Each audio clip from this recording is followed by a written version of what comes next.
No one was more surprised than Mr. Heineman when he heard the news. His youngster had prized too. But here were the Mr. Heineman had been chosen to preside over the celebration of Citizenship Day. They had brought along an advance copy of the day's paper.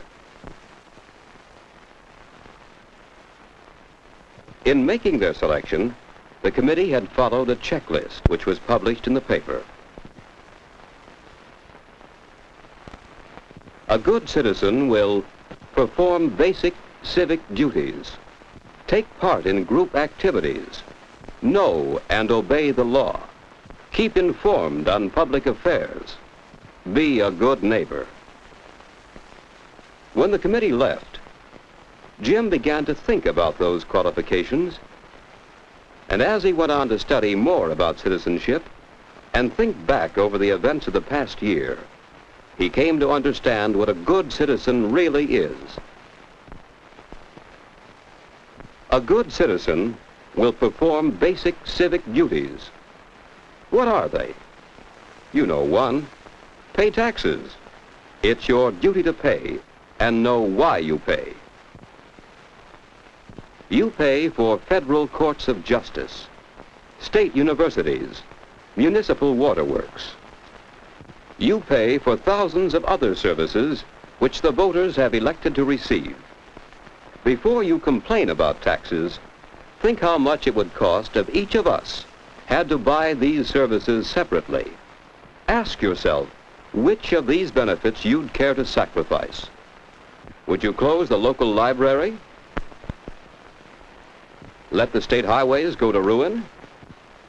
Forget about national defense? There is a second basic civic duty. Your duty to serve on the jury goes with your right to trial by jury. It's also your opportunity to learn your own rights and privileges under law. Along with these basic duties comes the duty and privilege of voting, and voting intelligently. This meant a great deal to Jim.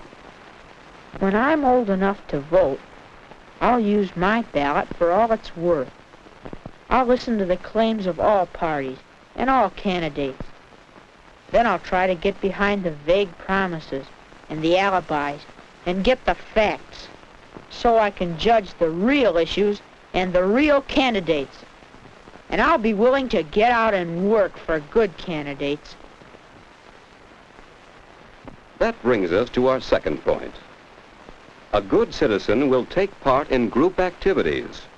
There are all sorts of groups. Associations to foster better government, welfare organizations, labor unions, religious groups, fraternal orders, men's clubs, women's clubs, political parties. When you work with any such group, you benefit, and the community benefits through combined effort for the common good. A good citizen will know and obey the law. That may sound easy, but, well, it's against the law to break a window, but Jim broke one. That's how he happened to meet Mr. Heineman. You know, a piece of glass isn't very important. What matters is that it happened because you were breaking the law. What law? We weren't doing anything wrong, honest. It's against the law of this town to play ball in the street. I didn't know it. Nobody ever told me about it. Look, ignorance of the law is no excuse. Whether you break a law through ignorance or carelessness or wickedness, it's all law breaking. You make me sound like a criminal. Sometimes it's hard to draw the line. Breaking a window pane, breaking into a bank vault, cheating in a school examination, forging a check, having a parking ticket fixed, bribing a jury. The only way to be sure where you stand is to get into the habit of obeying all the laws. I don't think much of that law about not playing ball in the streets. Nobody asked you. But wouldn't things be a mess if each of us decided which laws to obey and which to ignore? Yes, I guess so. But there's no place else for us to play in the neighborhood. What about the playground down the street? Well, it's not very big. and it's always full of little kids, and they might get hurt. We've been playing on that big empty lot down at the corner of 12th and Grove, but somebody put up a no trespassing sign, and the cop chased us off. So, what are we going to do? I don't know. Yet. You keep the fellows off the streets. I'll look into this. Come back Saturday morning. Maybe I'll have some news for you. All right, I'll do that. Bye, Mr. Heineman. Goodbye.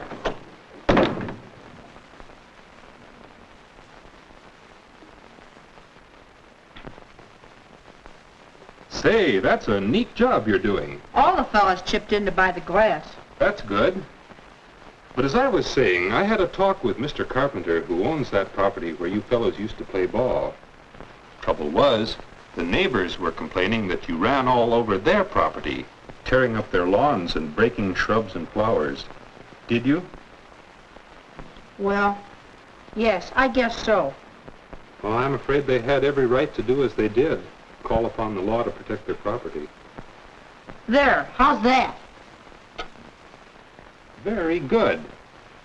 Say, you're quite the handyman. But where does that leave us with a place to play? I've been looking into that. Come on in.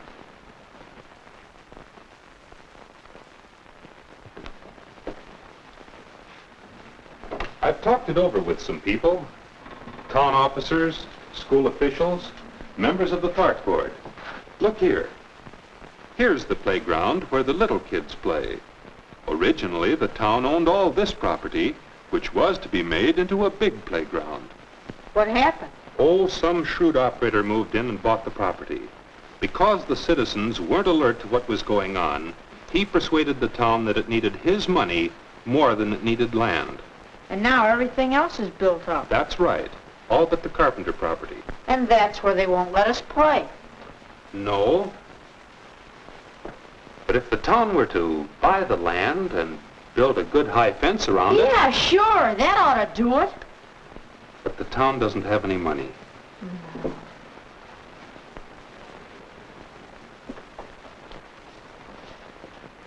Thought it sounded too good. You know, you're like a lot of other citizens in this town and everywhere. You haven't taken the trouble to inform yourself about how democratic government operates. What's that got to do with it? The way is wide open for citizens to get what they want from their government. All we want is a place to play. It's a good thing you want. Good for you and good for the community. So I think we can get it for you. You can? I said we can, if we're willing to work for it. I'll work for it. What do I do? So we can have our playing field. See this petition? We have to get signatures so they can hold a referendum at the next town election. Gee, that's great. Therefore, be it resolved that this organization go on record as favoring the proposal to float a bond issue to provide a playground. And for a few more pennies on your tax bill, your children will have a safe place to play. You will vote on our side, won't you, Mrs. Stein? Why, yes, I will. Well, what I don't understand is why you're going to all this trouble. You don't have any children. Why should you worry? You might say that I want to get the kids off the streets so that I don't have any broken windows. Or you might say that I'm just a busybody with nothing better to do than work for the good of our community. Either way, we're going to get that playing field. Well, Jim and his friends got their playground. They got it mainly because Mr. Heineman knew how to go about it and went to work to help them get it. That's what it means to keep informed on public affairs and be a good neighbor.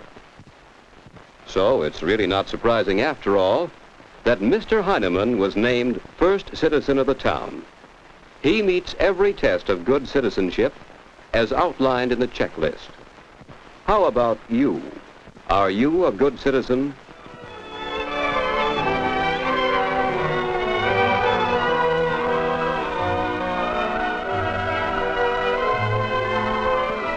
You see, Jim, citizenship carries with it many rights and many duties. The rights follow the duties and are dependent upon them. Don't be a part-time citizen thinking only of your rights. If you neglect your duty, you may forfeit your right. Think it over.